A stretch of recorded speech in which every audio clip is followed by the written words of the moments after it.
Alkaline water అంటే మనకి ఇప్పుడు ట్యాప్ వాటర్ ఇవి దాని pH అనేది కొంచెం తక్కువ ఉంటుంది. కానీ ఆల్కలైన్ వాటర్ pH అనేది అబవ్ 7 అనేది ఉంటుందన్నమాట. అబవ్ 7 ఆల్కలైన్ వాటర్ pH ఉంటుంది కాబట్టి మన స్టమక్‌లో యాసిడిటీ, మన బ్లడ్ స్ట్రీమ్‌లో యాసిడిటీ అవన్నిటిని న్యూట్రలైజ్ చేస్తుంది ఈ వాటర్ అనేది. ఓకే. ఇప్పుడు దానికి ఎంత బెనిఫిషియల్ ప్రాపర్టీస్ ఉన్నాయంటే మనకి న్యూట్రియంట్ అబ్జార్ప్షన్ అనేది ఇంక్రీజ్ చేస్తుంది బాడీలో అది కన్జ్యూమ్ చేసినప్పుడు. అంతేకాకుండా మనకి ఇప్పుడు చాలా ఇప్పుడు తినే ఫుడ్ వల్ల కావచ్చు, పొల్యూషన్ వల్ల కావచ్చు, రకరకాల ఏజెంట్స్ వల్ల మనకి ఆక్సిడేటివ్ స్ట్రెస్ కాజ్ అవుతుంది బాడీలో.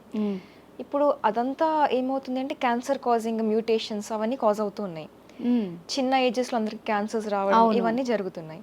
ఈ ఆల్కలైన్ వాటర్ ఏం చేస్తుంది అంటే ఆ ఆక్సిడేటివ్ స్ట్రెస్ని తగ్గిస్తుంది అనమాట.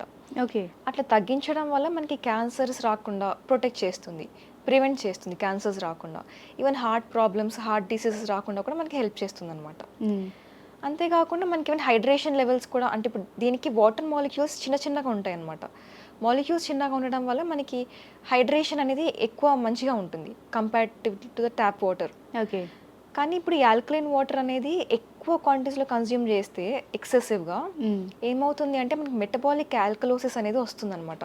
ఓకే. దానివల్ల మళ్ళీ నాజియా రావడం, వామిటింగ్ సెన్సేషన్, వామిటింగ్స్ అవ్వడం, ఈవెన్ మసిల్ ట్విచ్చింగ్స్ అవ్వడం, ఈ కోమాలకు కూడా వెళ్ళిపోతారు చాలామంది.